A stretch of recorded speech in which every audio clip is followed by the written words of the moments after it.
Yang pertama, pemerintah harus mampu melihat bahwa masyarakat hari-hari ini dalam kondisi sulit ekonomi, sehingga kebijakan-kebijakan harus terrealisasi terhadap masyarakat bawah. Terus selanjutnya kepada Dewan Perwakilan Rakyat, dia harus mampu menjawab aspirasi-aspirasi yang dilakukan oleh masyarakat, melakukan apa yang sebenarnya tupoksi daripada pemerintah itu sendiri, menyelesaikan beberapa konflik-konflik masalah yang terjadi di Indonesia.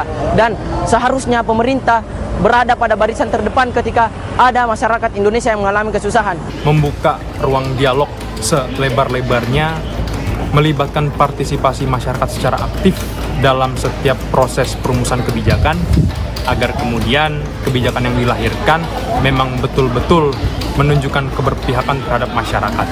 Memang betul-betul memikirkan kelangsungan hidup masyarakat banyak. Dan selain daripada itu, masyarakat seharusnya diayomi, bukan dimusuhi. Tadi adalah suara warga di bawah yang mengekspresikan bagaimana pemerintah harus berbuat. Prof. Sulis, dalam posisi seperti sekarang, apa yang harus dikerjakan oleh pemerintah? Ya, terima kasih Mas. Sebelumnya saya mengamati dari demo-demo yang di hari-hari pertama, itu komponen-komponen masyarakat punya tujuan yang sendiri-sendiri. Buruh minta hentikan outsourcing, upah murah, lalu masyarakat pada umumnya soal-soal ekonomi. Tapi beberapa hari kemudian sudah mulai jelas apa yang mereka inginkan. Nah, kalau saya sendiri dari Aliansi Akademisi Peduli Indonesia, ada beberapa hal yang ini high call sebenarnya ya. Jadi restrukturisasi kabinet dan lembaga pemerintahan agar lebih ramping, efisien, dan tidak membebani anggaran negara. Belum lama ada putusan MK yang mengatakan wakil menteri tidak boleh merangkap jadi komisaris. Menurut saya itu harus benar-benar dijalankan ya dalam waktu setahun. Lalu kemudian kebijakan politik anggaran itu betul-betul harus tepat dan berprinsip sebesar-besarnya untuk kemakmuran rakyat. Jadi harus betul-betul mendasarkan pada assessment, pelitian-pelitian yang dapat dipertanggungjawabkan untuk bisa mengetahui prioritas-prioritasnya apa. Terutama kita melihat kelompok-kelompok rentan, kelompok miskin, kelompok perempuan yang pada umumnya miskin, itu membutuhkan pendidikan, kesehatan. Pilarnya bangsa itu kan pendidikan dan kesehatan gitu ya. Makan gratis barangkali bagus, tapi harus juga ada prioritasnya. Wilayah-wilayah mana yang membutuhkan, kategori masyarakat mana yang membutuhkan. Baik. Yang gitu. Oke, baik. Mas Fatul, kalau Mas Fatul lihat dari Jogja, dari sedikit agak jauh 600 km dari Jakarta, apa yang harus dikerjakan oleh parlemen dalam posisi sekarang, Mas Fatul? Banyak tampaknya Mas Budiman. Satu, selama ini kan kita menjadi saksi ya, bagaimana parlemen menjalankan fungsinya sebagai fungsi kontrol misalnya.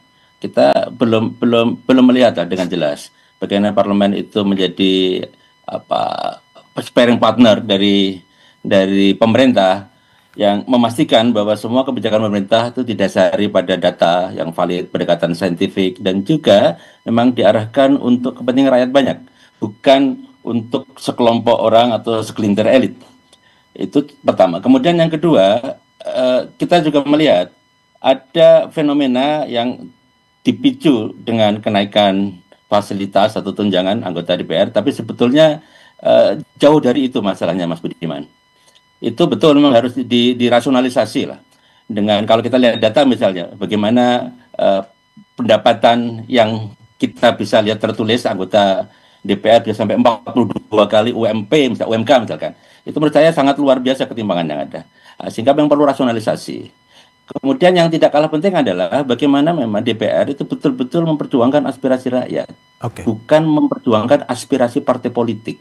Dan kita selama ini kan melihat bahwa anggota DPR itu cenderung menjadi perwakilan partai politik, bukan perwakilan rakyat yang ada di Jakarta. Sehingga argumen yang dipakai, ide yang diperjuangkan itu seringkali mengabaikan kepentingan rakyat banyak. Demikian Mas Budiman. Oke, Syafiq, sebagai demonstran 98, setelah posisi seperti ini, menurut Anda gimana pemerintah atau DPR harus bersikap agar situasi ini kembali menjadi normal, atau apakah dengan pertemuan dengan ketua umum partai politik dan ormas-ormas keagamaan sudah selesai masalahnya? Ya tidak cukup, jelas itu tidak cukup. Nah, kita menyaksikan bahwa apa yang terjadi dalam beberapa hari ini itu kan pada dasarnya lahir karena kesombongan dan kekerasan. Jadi itu dua penyakit saya kira aparat dan juga pejabat politik kita, karena kesombongan, kemudian rakyat marah, sama seperti yang terjadi di Pati itu, waktu bupati nantangin gitu kan, akhirnya itu membuat ratusan ribu orang marah, dan juga kekerasan. Ketika driver ojol Avan ini dilindas oleh truk polisi, itu bangkit kemarahan ratusan ribu atau jutaan orang. Dua hal ini harus dihentikan, nggak boleh lagi diulang. Tetapi ini tidak cukup, karena pada dasarnya ada tuntutan-tuntutan yang lebih substansial yang sudah disuarakan 1 minggu, 2 minggu atau beberapa bulan sebelumnya. Satu, terkait memang gaya hidup elit kita yang terlihat berada dalam kemewahan, sementara masih ada jutaan orang atau puluhan juta orang yang hidup dalam kemiskinan. Saya kira sebagai wakil rakyat ini itu tidak layak, sebagai pejabat publik tidak layak. Kalau mau hidup kemewahan, mau apa-apa, ya mungkin jadi karir swasta aja, tidak menjadi pejabat publik. Nah, tapi juga kita menyaksikan memang ini harus ada langkah-langkah. Apakah perlu misal, dan menurut saya memang perlu dibatasi maksimum gaji, tunjangan, fasilitas pejabat publik itu, misal maksimum berapa kali dari penghasilan rata-rata warga, atau berapa kali pendapatan per kapita. Karena gaji, tunjangan, dan fasilitas pejabat publik kita di atas, prosentasenya di atas negara-negara maju yang nggak nyampe 10 kali, kita 20 kali lebih. Kemarin ada yang menghitung. Nah, artinya kita butuh reformasi, tetapi saya menyaksikan bahwa kita butuh reformasi besar di kepolisian agar kekerasan ini tidak terus terjadi. Kita sekarang mengumpulkan ketua partai, mengumpulkan tokoh ormas, mengajak semua elemen masyarakat untuk tenang. Tetapi kalau di dalam kepolisian, proses pendidikannya ya nggak benar. Proses rekrutmennya yang nggak benar. Yang isinya itu orang-orang yang memang menikmati melakukan kekerasan. Ya problem, mereka tidak layak menjadi pejabat aparat hukum. Harus direformasi. Yang kedua juga kita butuh, saya kira, reformasi di DPR atau di partai-partai. Karena pada dasarnya negara ini dikuasai oleh partai-partai. Partai-partai yang berkuasa. Negara ini pada dasarnya hanya dibahas, ditentukan oleh segelintir orang, yaitu ketua-ketua partai. Apapun yang terjadi di DPR, kalau ketua partai udah telepon harus A. Sebelumnya pandangannya masih ada yang B, C, D, E. Ketua partai telepon A, semua akan ngikut A. Demokrasi nggak berhenti antara pemerintah dengan DPR. Nggak berhenti antara partai A, partai B. Demokrasi juga mengandaikan bahwa ada rakyat, jutaan rakyat di luar sana. Walaupun mereka udah memberikan suara di pemilu, bukan berarti kemudian 5 tahun mereka menyerahkan nasibnya begitu saja. Demokrasi mengandaikan ada partisipasi publik. Baik, Mas Sukidi. Kalau lihat perkembangan terakhir ya, Presiden Prabowo kemudian pergi ke Cina, ke Tiongkok.